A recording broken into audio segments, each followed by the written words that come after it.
Hi everyone, and Chag Sameach. I'm Deborah Skolnick Einhorn. I'm the new head of school at Milton Gottesman Jewish Day School, right around the corner, and so grateful for this opportunity to kind of share a word of Torah about Sukkot, which is one of my favorite holidays.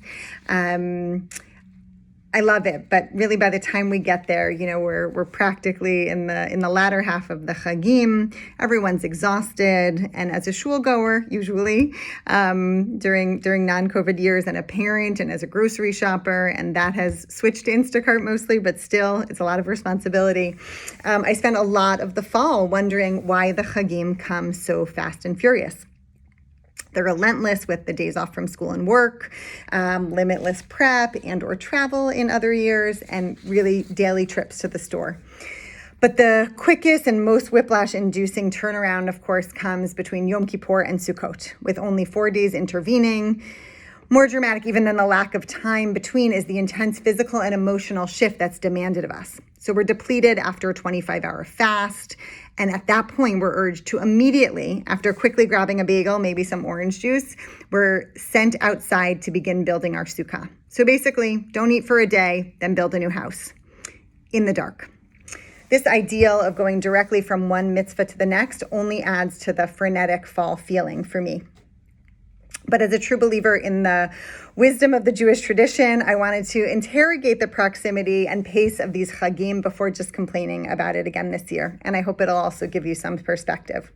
So what if we generously assume for this exercise that the fall Chagim are actually strategically positioned on the calendar? What if their sequence and pace is a message in and of itself? Why place Sukkot so immediately after the Yamim Noraim? Yom Kippur strips us down to our most base and vulnerable selves. We're exhausted. We humble ourselves by striking our chests, listing all of our collective misdeeds, taking responsibility, and in exchange, we win a fresh start. Yay. And what is the first thing we are asked to do with this newly clean slate? Go outside, build something with our hands, invite guests, and really simply, be happy. With this fresh start, we seem to be given a prescription for happiness and shlemut, wholeness, and we're encouraged to enact it immediately. Going outside is the first step. Even in the dark, there is logic here. We're reminded of our smallness in this larger world. We're pushed to our limits because it's harder to do things in the dark, even if you have good lights on your porch. But nature is really full of reminders of our place in a larger context of all the miracles that surround us and all the ways in which we are part of something bigger. And doing so at night, being asked to build at night, when we don't typically venture out, gives us a new perspective. It challenges us. It forces us to readjust our vision, maybe actually metaphorically, and it makes us vulnerable. We're asked after that, go outside, build something, right? Create something. In this time, I have encouraged my children and tried to encourage myself, probably to a lesser extent successful with that one, to build something, create something, use your hands. There's something wonderful, even if it's not something you keep or use, just to creating something, that tactile need we have to physically be able to create something. It's a very human thing. It's also a very divine thing. And we mess it up and we fix it, right? The sukkah is a little off balance here, or the schach is, cockeyed, and we have to fix that, and we recognize that we can fix our mistakes. And then finally, once you've done that, once you've built this sukkah, invite guests, right? In my family, we often invite more broadly on Sukkot than we do other times. We want to make sure that people who don't have a sukkah have some place to go and they can be with us. Or we invite people we haven't seen in a while. Or we have our friends or family who we see more regularly, but it's in a new space, and there are artifacts around in a sukkah that aren't usually there, and it provides for discussion or reminiscences or nostalgia that you don't get to do all year round. So the new space, the new people just bring a fresh perspective again to that experience. And these are the habits that are prescribed for us for Z'man Simchateinu, right? For this time of our happiness. Go outside, create or build something, and invite people. And ultimately just be happy.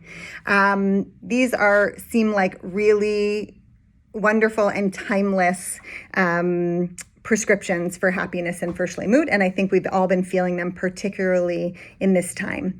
So we get this clean slate after Yom Kippur. and we're human.